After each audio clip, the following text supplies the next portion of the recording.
Thank you, Mr. Speaker, and I thank the Prime Minister for advance sight of his statement. His reputation is at stake. Everyone is watching. It is finally time for the truth. Earlier today, Mr. Speaker, Downing Street admitted that the Prime Minister inadvertently misled the House. The Prime Minister has chosen not to repeat that from the dispatch box. I will remind him that under the Ministerial Code, he has a duty to correct the record at the earliest opportunity. The Prime Minister says he only found out on Tuesday that Peter Mandelson failed the security vetting. The earliest opportunity to correct the record was Prime Minister's questions on Wednesday, almost a week ago. This is a breach of the Ministerial Code. Under that code, he is bound to be as open as possible with Parliament and the public in answering questions today. So let me start with what we do know. We know the Prime Minister personally appointed Peter Mandelson to be our ambassador to the United States. We know that Mandelson had a close relationship with a convicted paedophile. We know that he had concerning links with Russia and China, links that had already raised red flags. We know that the Prime Minister announced the appointment before vetting was complete, an extraordinary and unprecedented step for the role of US ambassador. The Prime Minister says that it was usual for this because it was a political appointment. So I will remind him and the rest of the Labour front bench who are heckling that Peter Mandelson was a politician who had been sacked twice from government for lying.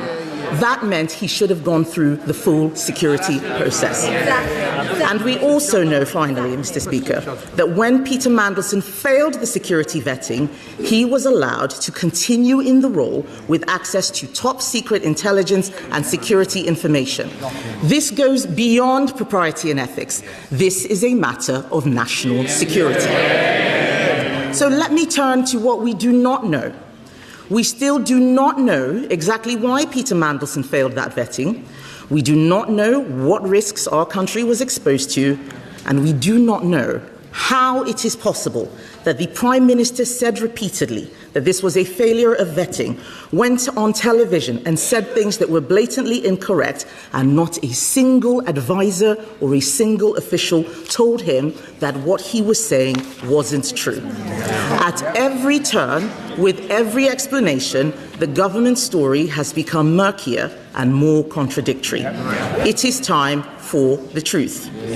There are too many questions to ask in the allotted time, Mr. Speaker, so I'm now going to ask the Prime Minister just 6 questions, and I have taken the unprecedented step of providing these questions to the Prime Minister in advance.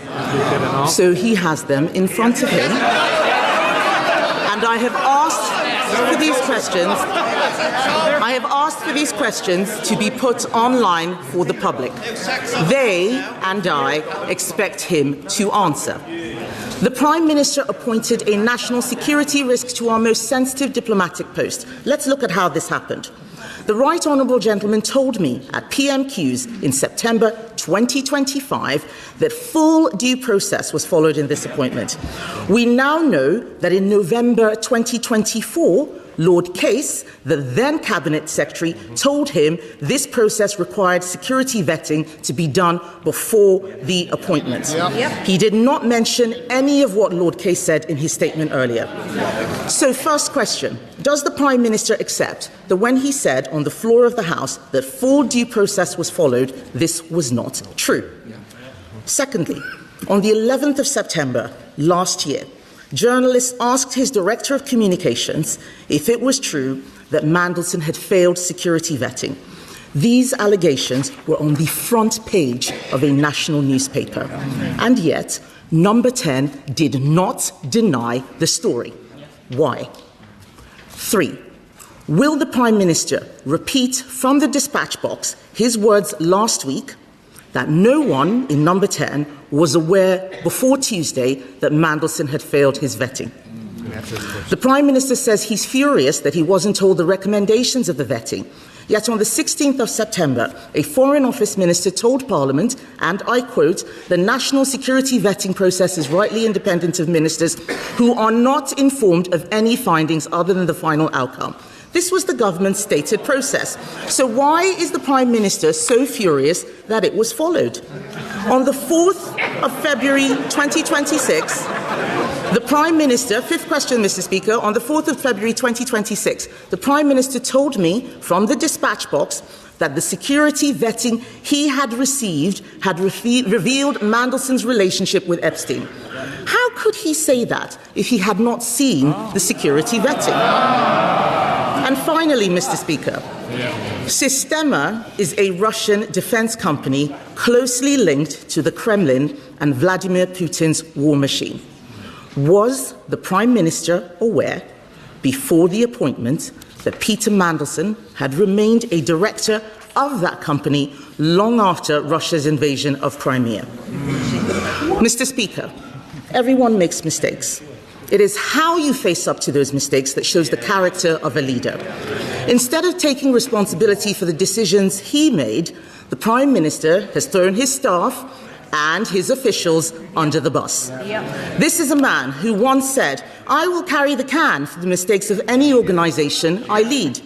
Instead, he has sacked his cabinet secretary. He has sacked his director of communications. He has sacked his chief of staff. And he has now sacked the permanent secretary of the Foreign Office. All of these people fired for a decision he made. The Right Honourable Gentleman's defence is that he, a former director of public prosecutions, is so lacking in curiosity that he chose to ask no questions about the vetting process. He asked no questions about Mandelson's relationship with Epstein. He asked no questions about the security risk Mandelson posed. Apparently, he didn't even speak to Peter Mandelson before his appointment. It doesn't appear that he asked any questions at all. Why? Because he didn't want to know. He had taken the risk, he had chosen his man, Whitehall had to follow. It is the duty of the Prime Minister to ensure he is telling the truth. Or does the Ministerial Code not apply to him? I'm only holding the Prime Minister to the same standard to which he held others. On the 26th of January 2022, the Right Honourable Gentleman said to a previous Prime Minister at this dispatch box, if he misled the House, he must resign. Does he stand by those words, or is there one rule for him and another for everyone else?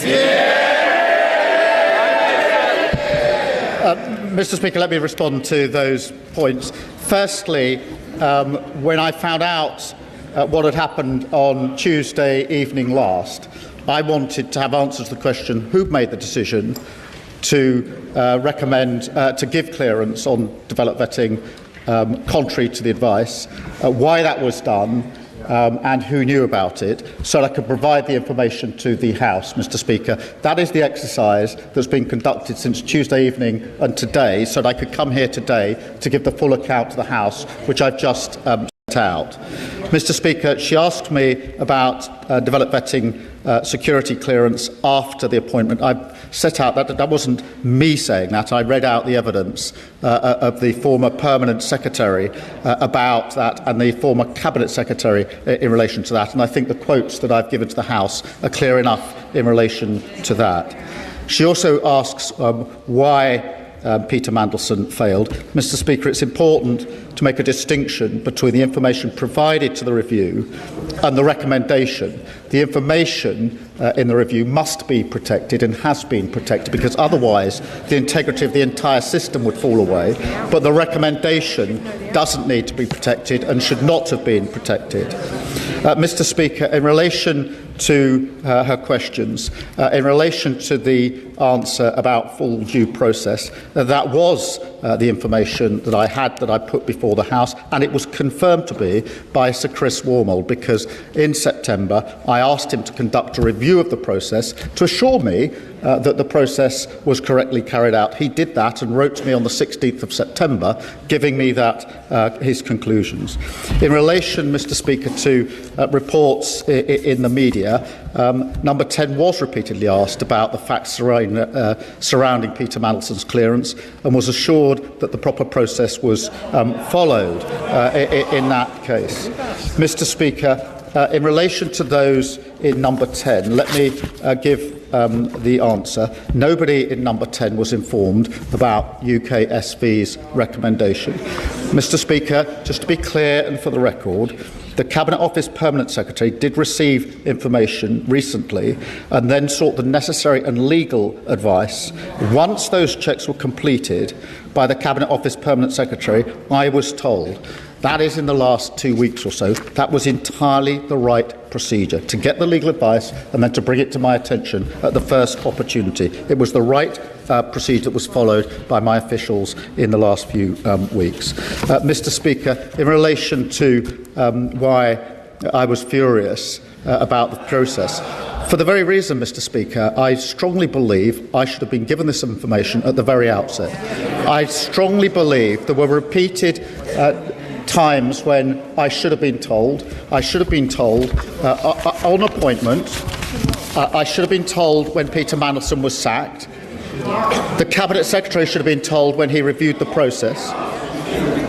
The Foreign Secretary should have been told before she was asked to sign a statement to the Select Committee. And I should have been told when I ordered a review of vetting, Mr. Speaker. In relation to the point she makes about what I said in February in answer to a question of hers, I make it very clear, Mr. Speaker, I had not seen the security vetting file. I did not know that UKSV... The question asked me about vetting. I knew about the due diligence, and that's why I put before the House what I knew about the due diligence in relation to Epstein. The question asked me about vetting, and I knew what the due diligence has said, and therefore I told the House what the due diligence has said. I didn't tell them what security vetting had said because I hadn't seen the file in relation to that.